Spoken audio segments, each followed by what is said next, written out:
이 시간 함께 나눌 말씀은 마가복음 14장 27절에서 31절 말씀까지 우리 함께 읽겠습니다.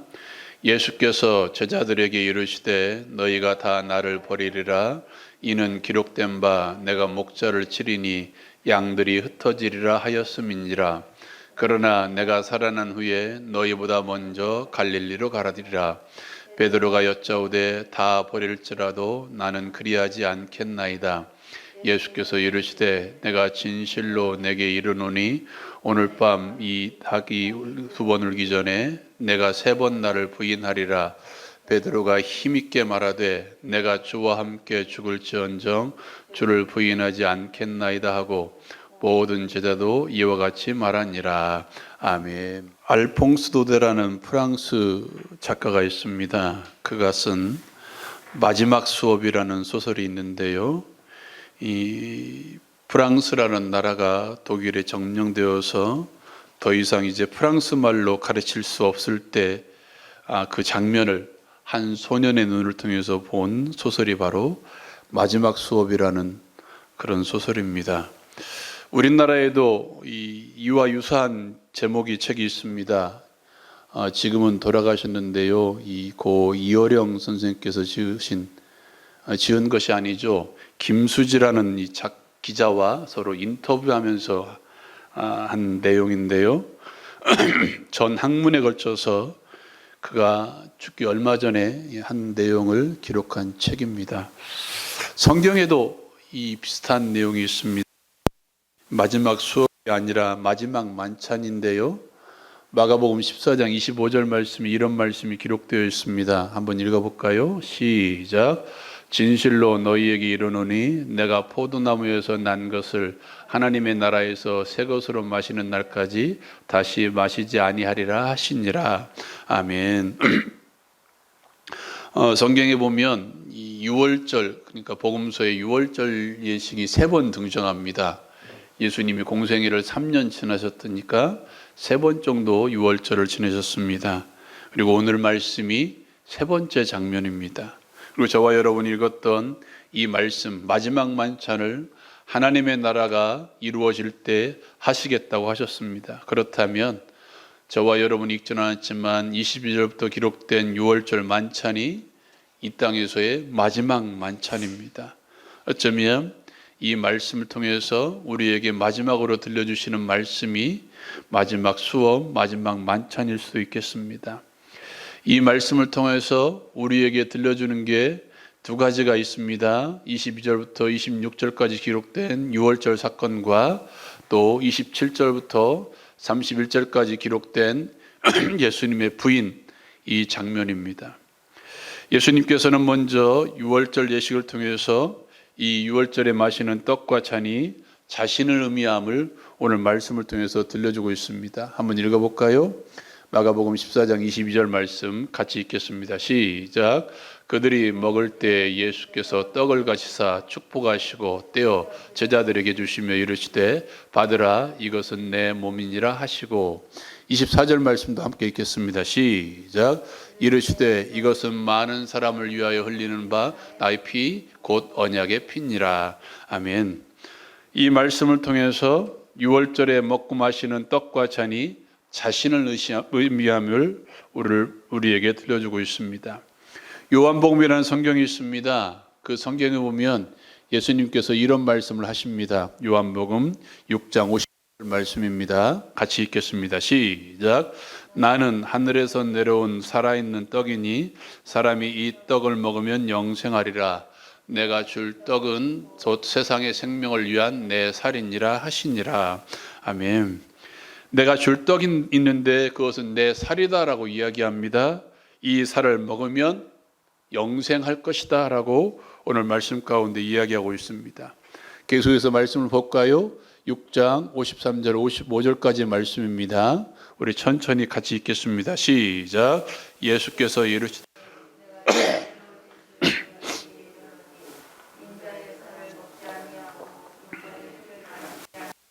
너희 속에 영생이 없느니라. 내 살을 먹고 내 피를 마시는 자는 영생을 가졌고 마지막 날에 내가 그를 다시 살리리니 내 살은 참된 양식이요 내 피는 참된 음료로다. 아멘. 왜 이런 말씀을 하셨습니까? 자신의 살과 자신의 피를 먹지 아니하는 사람들은 자신과 상관이 없기 때문입니다. 영생이 주어지지 않기 때문입니다. 예수님의 살이 참된 양식이고 피가 참된 음료입니다. 내 살을 먹고, 즉 예수님의 살을 먹고 예수님의 피를 마시는 자는 영생을 가질 수 있습니다. 그 옛날 어린 양을 잡아 함께 먹고 문설주의 피를 넘어갔으니 예수님의 살과 피를 먹는 자는 저주가 물러가고 영생이 임할 것입니다. 영생을 얻고 예수 안에 거할 것입니다. 새로운 관계가 만들어지는 것입니다.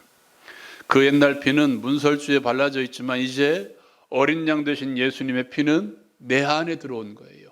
내 속에 들어와 역사함으로써 이제 그리스도의 생명이 내 생명이 되는 것입니다. 그리스도가 영생함으로써 나도 영생할 수 있는 것입니다. 이제 진짜 그리스도의 생명을 얻게 되는 것입니다. 누가 성도입니까? 누가 성도로서 봉사할 수 있습니까? 교회 다니는 사람? 아닙니다.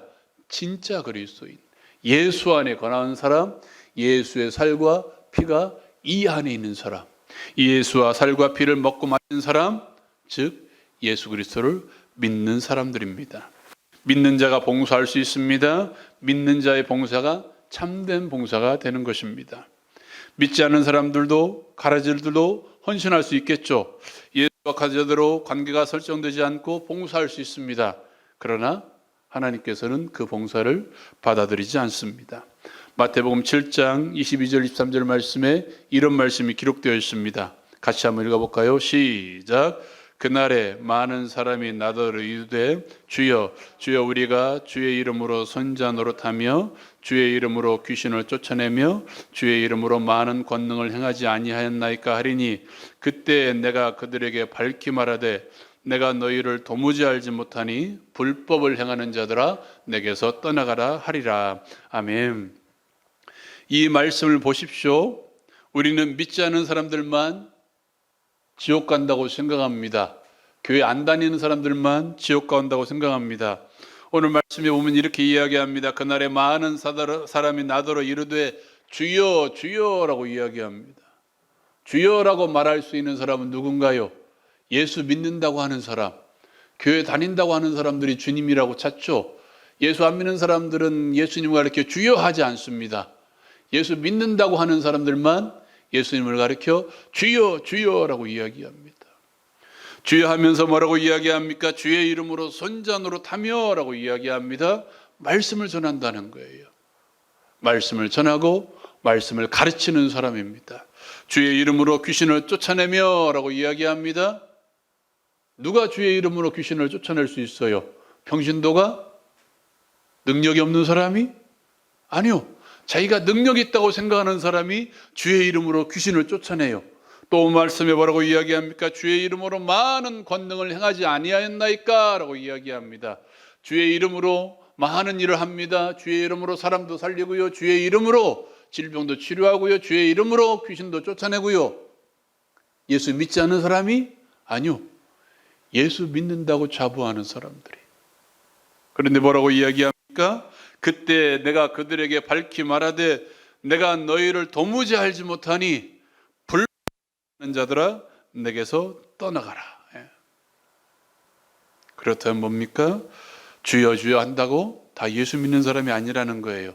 주여 주여 한다고 주의 이름으로 많은 일을 한다고 주의 이름으로 귀신을 쫓아내고 주의 이름으로 많은 권능을 행한다고 예수 믿는 사람이 아니라는 것입니다. 오늘 말씀을 써 있지는 않지만 주님께서는 우리에게 이렇게 들려줍니다. 하늘에 계신 내 아버지의 뜻대로 하는 자가 예수 믿는 사람이다라고 들려줍니다. 요한복음 뭐라고 이야기합니까? 예수의 살과 피를 먹는 자, 즉 예수 그리스도를 믿는 자들이 안에 예수 그리스도를 믿는 자들. 사랑하는 여러분, 그리스도를 믿는 모든 자들 안에는 그리스도의 영이신 성령 하나님께서 함께 계십니다. 그렇다면 예수 믿는 사람들은 결국 성령 하나님들의 이끄심대로 따라가는 사람들, 성령 하나님의 음성에 순종하는 사람들, 하나님의 말씀에 순종하는 사람들이 진짜 그리스도인이라는 거예요. 그런 사람들의 헌신을 받으신다는 것입니다. 예수님의 뜻대로 행하는 사람들의 헌신을 받으신다는 사실입니다. 그렇다면 어떻게 헌신할까요? 오늘 저와 여러분이 읽었던 27절에서 31절 말씀까지 이 말씀을 통해서 그것을 우리에게 들려줍니다. 우리가 잘 아는 사건이죠. 베드로의 부인입니다. 유월절 예식을 마치고 예수님은 감람산으로 올라가십니다.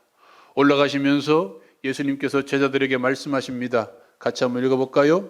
마가복음 14장 27절 말씀, 27절 말씀만 27절, 28절까지 읽겠습니다. 시작. 예수께서 제자들에게 이르시되 너희가 다 나를 버리리라. 이는 기록된 바 내가 목자를 치리니 양들이 흩어지리라 하였음이니라. 그러나 내가 살아난 후에 너희보다 먼저 갈릴리로 가리라. 아멘. 오늘 말씀 예수님이 뭐라고 이야기합니까? 너희가 다 흩어질 것이다. 너희가 다 나를 버릴 것이다 라고 이야기합니다. 이 말씀에 베드로가 이렇게 이야기합니다. 같이 한번 읽어볼까요? 29절 말씀 같이 읽겠습니다. 시작. 베드로가 여짜오되 다 버릴지라도 나는 그리하지 않겠나이다. 아멘. 여러분, 마태복음 16장에 보면 이런 유사한 말씀이 기록되어 있습니다. 예수님이 자신의 순환을 예고합니다. 내가 고난받고 죽임을 당하고 사흘 만에 부활할 것이다 라는 말씀에 그때 베드로가 나섭니다. 내가 주와 함께 죽을지언정 절대 주님을 버리지 않겠습니다. 내가 이 일이 주께 미치지 못하게 내가 맡겠습니다 라고 이야기합니다. 오늘 말씀에서도 유사하게 이야기합니다. 29절 말씀입니다. 시작. 베드로가 여짜오되 다 버릴지라도 나는 그리하지 않겠나이다. 다 버릴지라도 나는 그리하지 않겠습니다. 예수님 말씀하시죠. 30절 말씀 같이 읽겠습니다. 시작. 예수께서 이르시되 내가 진실로 내게 이르노니 오늘 이 밤 닭이 2번 울기 전에 내가 3번 나를 부인하리라. 아멘. 예, 이 말씀 그대로 베드로는 정확하게 계집종 앞에서 3번 예수님을 부인합니다.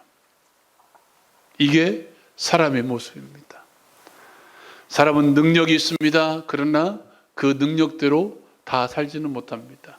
사람은 능력이 있습니다. 그러나 연약한 존재입니다. 사람이 힘이 있다고 자부합니다. 많은 힘이 있다고 자부합니다. 그러나 연약한 존재입니다.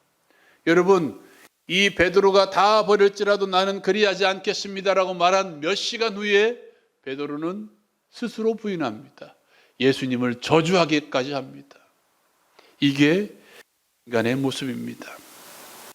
말씀을 통하고 강조하십니까? 이게 너다, 이게 너다라고 우리에게 들려주고 있습니다. 우리는 이 말씀 앞에 겸손해야 됩니다. 나는 넘어질 수 있는 존재다. 지금 내가 신앙이 좋다 할지라도 몇 시간 후에 나는 넘어질 수 있는 존재다. 이것은 우리가 알아야 된다는 사실입니다. 이것을 가르쳐 성경은 겸손이라고 이야기합니다. 그렇습니다. 우리는 항상 겸손해야 됩니다. 어떤 상황에서도 겸손해야 됩니다. 하나님께서는 어떤 자를 쓰십니까? 겸손한 자를 사용하십니다. 사도행전 10장 26절에 이렇게 이야기합니다. 같이 한번 읽어볼까요? 사도행전 10장 26절 말씀 같이 읽겠습니다. 시작. 베드로가 이르되 일어서라 나도 사람이라. 베드로가 일으켜 이르되 일어서라 나도 사람이라. 이 말씀은 고넬료 앞에서 한 말입니다. 이 고넬료의 초청에 베드로가 고넬료의 집에 이릅니다. 고넬료의 집에 이르렀을 때 고넬료가 이 베드로 앞에 절하며 어서 오십시오 말합니다. 그때 이리 말합니다. 일어서라 나도 뭐다? 사람이다. 이 말씀 속에는 아주 함축적인 게 담겨져 있어요. 일어서라 나도 사람이다. 일어서다 나도 어쩔 수 없는 사람이다. 일어서라 나도 연약한 인간이다. 일어서라 나도 옛날에 그렇게 부인했던 그런 연약한 자다. 이 베드로의 겸손, 이 겸손 때문에 예수님께서는, 하나님께서는 그를 통해서 예루살렘 교회를 세워나가십니다. 이방 성교의 물꼬를 열었던 사람이 베드로입니다. 고넬료의 가정에 구원을 선언함으로써 이방 선교의 물꼬를 열었던 사람이 바로 이 베드로입니다. 잠언서를 기록한 다윗은 이렇게 이야기합니다. 겸손은, 우리에게 오는 겸손은 존귀의 앞잡이다라고 선언하고 있습니다. 교만은 멸망의 선구봉이고 겸손은 존귀의 앞잡이다라고 우리에게 말해주고 있습니다. 기억하십시오. 하나님께서는 겸손한 자를 사용하십니다. 겸손한 자에게 주님의 일을 맡기십니다. 그렇다면 그 사람에게 어떤 자리에서 헌신하시기를 원하실까요? 한번 말씀 한번 읽어볼까요? 마가복음 14장 28절 말씀 같이 읽겠습니다. 시작. 그러나 내가 살아난 후에 너희보다 먼저 갈릴리로 가리라. 이것은 주님께서 이 제자들에게 말씀하신 것입니다. 너희가 나를 다 버릴 것이다 라는 이 말씀 후에, 그러나 내가 살아난 후에는 너희보다 먼저 갈릴리로 갈 것이다 라고 이야기합니다. 여러분, 실제로 부활 후에 제자들이 먼저 갈릴리로 갔습니다. 그럼에도 불구하고 왜 이 말씀을 하셨을까요? 이것은 갈릴리에 담겨져 있는 의미가 있기 때문입니다. 말씀 한번 읽어볼까요? 마태복음 4장 15절 16절 말씀 같이 읽겠습니다. 시작. 스불론 땅과 납달리 땅과 요단강 저편 해변길과 이방의 갈릴리여, 흑암에 앉은 백성이 큰 빛을 보았고 사망의 땅과 그늘에 앉은 자들에게 빛이 비쳤도다 하였느니라. 아멘. 이 이스라엘 백성들에게 갈릴리는 어떤 곳입니까? 이방 땅이었습니다. 이방의 갈릴리여, 그리고 그것은 흑암 땅이었습니다. 오늘 말씀에는 사망의 땅이라고 이야기합니다. 또 한번 읽어볼까요? 요한복음 7장 41절 말씀 같이 읽겠습니다. 시작. 어떤 사람은 그리스도라 하며 어떤 이들은 그리스도가 어찌 갈릴리에서 나오겠느냐. 아멘. 어떤 사람은 이르되 그리스도가 어찌 갈릴리에서 나오겠느냐, 갈릴리에서 나올 만한 그런 그릇이겠느냐라고 이야기하는 것입니다. 우리가 흔히 이런 말 하죠. 개천에서 용났다라는 말 하죠. 예. 그 당시 갈릴리는 개천으로 취급받던 땅이었습니다. 사망의 땅이었습니다. 흑암의 땅이었습니다. 저주의 땅이었습니다. 고난의 땅이었습니다. 죽음의 땅이었습니다. 갈릴리가 의미하는 게 이런 거예요. 고난의 땅, 저주의 땅, 사망, 흑암의 땅. 부활 후에 예수님께서는 그곳으로 가시겠다는 거예요. 고난받는 그 땅에, 저주받은 그 땅에, 흑암의 땅에, 이방의 땅에, 사망의 땅에, 죽음을 상징하는 그 땅에 우리가 서야 될 자리입니다. 여러분, 밝은 곳에서도 헌신해야 됩니다. 남들이 보기에 드러날 만한 곳에서도 우리가 헌신해야 됩니다. 그러나 은밀한 곳에서도 우리가 헌신해야 됩니다. 십자가의 길을 십자가에 합니다. 십자가가 무엇을 말합니까? 죽음을 상징합니다. 너희가 나를 따라오려거든 자기를 부인하고 자기 십자가를 지고 나를 따르라고 이야기했습니다. 그 십자가가 의미하는 게 뭡니까? 죽음이에요, 죽음. 너희도 죽으라는 거예요. 내가 죽었듯이, 내가 하나님의 자리를 내버리고 이 땅에 내려왔듯이 너희도 네 자리 내려놓고 죽음의 땅으로 가라는 거예요.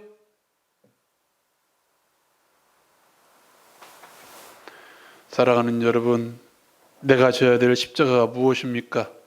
죄인들의 친구로 오시고 그 죄인들을 위해서 십자가를 지신 예수님, 그 예수님을 몸으로 삼아 에게를 걸어갈 수 있는 우리 모두가 되었으면 좋겠습니다. 사랑하는 여러분, 기억하십시오. 예수님의 뜻대로 예수 안에 거하며 예수의 영이신 성령 하나님의 이끄심 받는 자들이 헌신의 자격이 있는 사람들입니다.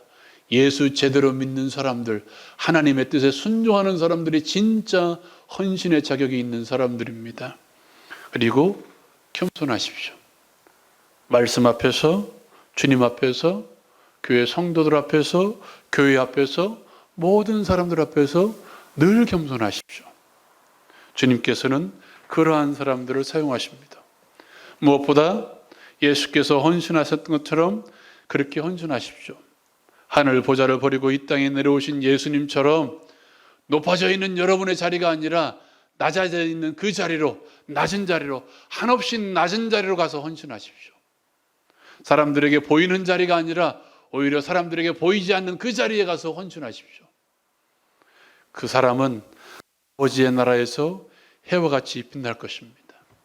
아버지의 나라에서 해와 같이 빛날 그날을 기대하며 오늘 하루도 주님이 기억하시는 헌신의 자리로 갈 수 있는 우리 모두가 되었으면 좋겠습니다.